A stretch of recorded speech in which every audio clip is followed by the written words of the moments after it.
Assalamualaikum warahmatullahi wabarakatuh. Selamat pagi teman-teman. Berjumpa lagi dengan saya, Arif RH.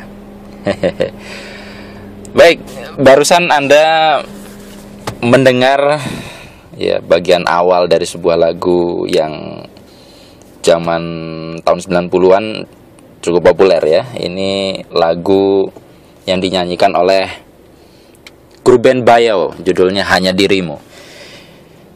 Tetapi bukan judulnya yang menjadi pusat perhatian, tapi ada satu kata-kata di dalam lagu tadi kayak gini ya, kata-katanya.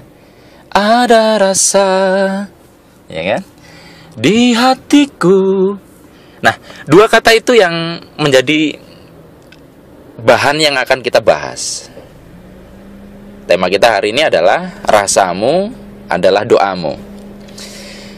Teman-teman, mungkin banyak di antara kita yang bahkan semua tidak asing dengan kata doa, karena itu sudah jadi bagian dari agama.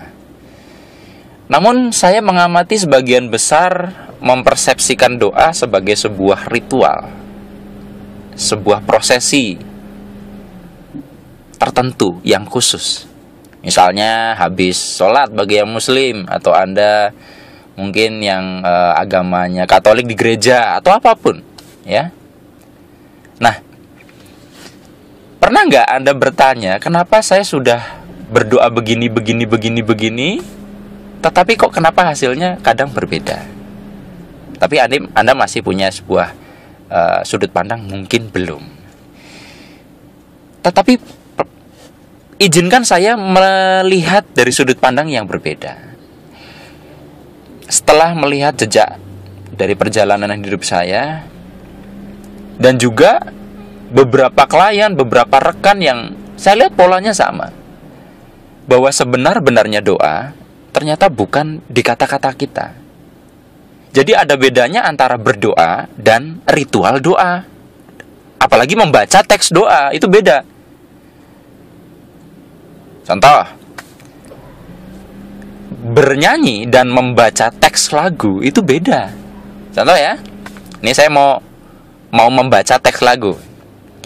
Balonku ada 5, rupa-rupa warnanya, hijau, kuning, kelabu, merah muda, dan biru, meletus balon. Nah, itu kan adalah bernyanyi atau membaca teks. Itu membaca teks. Kalau bernyanyi begini kan, balonku ada 5, rupa-rupa warnanya. Nah, ini dia. Ada sebuah feeling yang bermain di situ. Ada sebuah rasa. Kalau cuman baca kayak tadi, itu bukan bernyanyi, membaca teks lagu. Nah, jangan-jangan selama ini kita ini cuman membaca teks doa, tetapi tidak berdoa. Kenapa sih kok saya punya satu pandangan bahwa doa itu yang sesungguhnya adalah di perasaan, di feel kita. Kalau doanya orang bisu, doanya orang tuli saja itu dikabulkan, sementara orang bisu tidak bisa ngomong, berarti apa yang didengar? Perasaan. Karena orang bisu pun walaupun nggak bisa ngomong, dia punya perasaan. Anda tentunya sudah tidak asing lah ya dengan banyak buku yang akhir-akhir ini berbasis ilmu pengetahuan. Ya, misalnya tentang pengaruh pikiran perasaan terhadap sesuatu, terhadap tumbuhan dan macam-macam. Itu bukti nyata loh. Itu suatu bukti nyata. Contohnya, saya pernah dikirimin foto oleh salah satu alumnus kelas privat saya. Dia punya beberapa tanaman, dari pohonnya beda-beda banyak ya. Dia kalau pada pohon-pohon tertentu itu senang sekali ya, karena merasa mencintai beberapa pohon itu. Ternyata saya dikirimkan foto daun-daunnya dari tumbuhan yang disiram dengan perasaan yang feel good itu. Itu berbentuk love loh. Padahal pohon yang lain yang sejenis enggak, hanya pohon-pohon itu yang berbeda tadi. Berarti tumbuhan merespon kan. Nah, kalau tumbuhan saja merespon, apalagi manusia yang punya perasaan. Dan kalau rezeki manusia itu, rezeki kita dari Tuhan itu dilewatkan lewat manusia. Lah, kalau perasaan kita nggak baik, kira-kira jauh nggak rezekinya? Itu dia. Makanya saya sering bahas bahwa kalau kita sering bertengkar kalau kita sudah menikah, sering bertengkar, sering kisruh sama istri, rezekinya susah. Akhirnya apa? Jadi kerja keras banget. Ibaratnya saya pernah dengar tuh waktu itu kata teman saya, malaikat rezeki nggak bisa masuk kalau di rumah yang penuh dengan pertengkaran. Kenapa? Perasaan itu doa yang sesungguhnya. Contoh lagi, pernah nggak Anda naik motor misalnya, kemudian Anda nggak bawa SIM STNK, Anda santai aja kan karena nggak tahu. Perasaan Anda santai aja, feel good. Anda tidak berdoa, bahkan nanti nanti mudah-mudahan nggak ada cegatan polisi misalkan. Nggak berdoa begitu, Anda feel good aja karena merasa semuanya lengkap. Dan ketika ada cegatan polisi, Anda santai aja, yang lain di stop, Anda pernah nggak ngalamin begitu? Anda santai aja buka kaca helm, ada cegatan ya, Anda nggak takut. Coba di kesempatan lain Anda lupa, dompet Anda ketinggalan, SIM Anda ketinggalan, STNK ketinggalan. Kemudian Anda di tengah jalan udah jauh dari rumah, mau balik tanggung kan?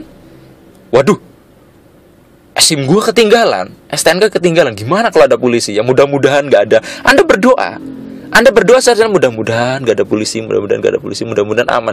Tetapi perasaan Anda takut. Perasaan Anda itu sebaliknya. Akhirnya ketemu polisi, pernah nggak?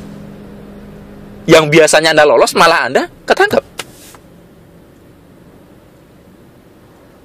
Ini membuktikan bahwa yang direspon oleh alam semesta itu perasaan.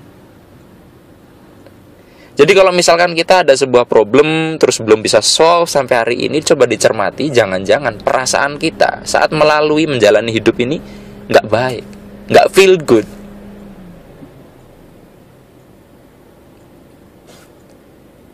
Jadi perasaan kita ini adalah sumber dari apa yang sesungguhnya akan terjadi dalam realita.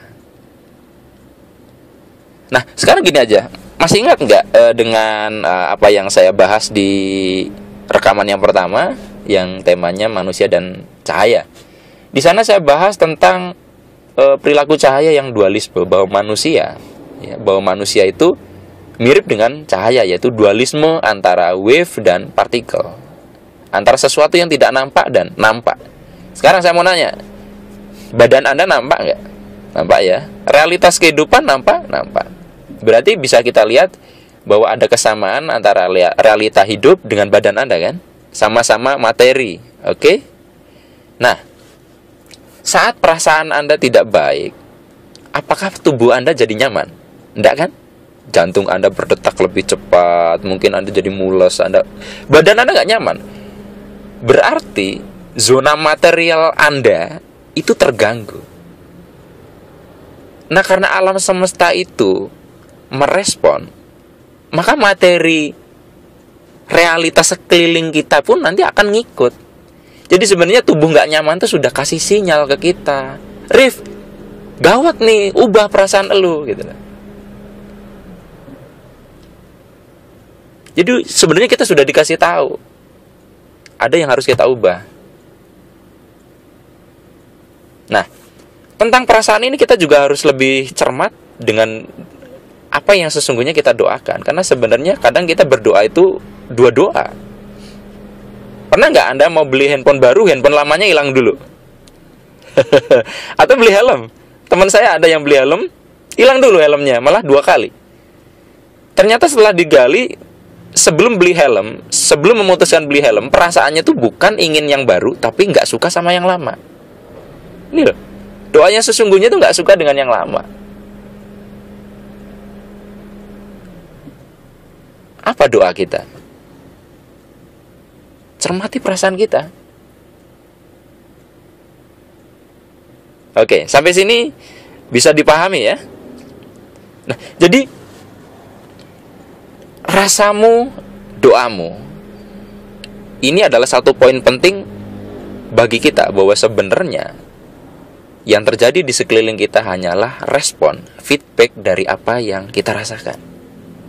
Jadi, untuk mengubah kehidupan kita, selain kita memperbaiki tindakan, memperbaiki cara-cara, perbaiki perasaan saat kita melakukannya.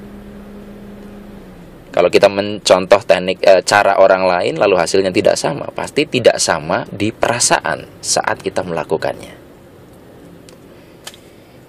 Baik, demikian teman-teman apa yang bisa sharingkan hari ini.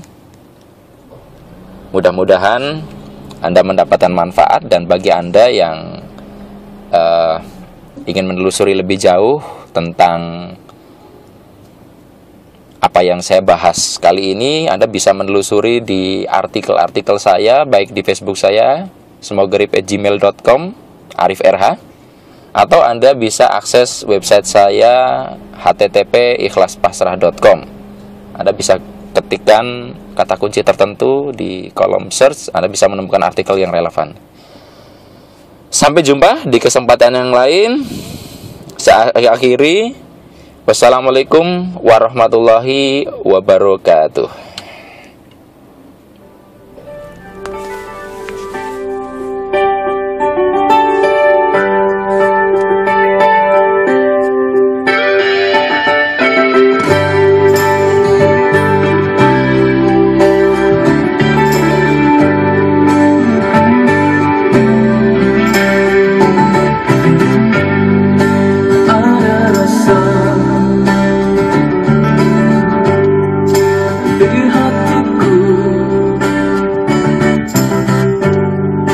Saat ku pertama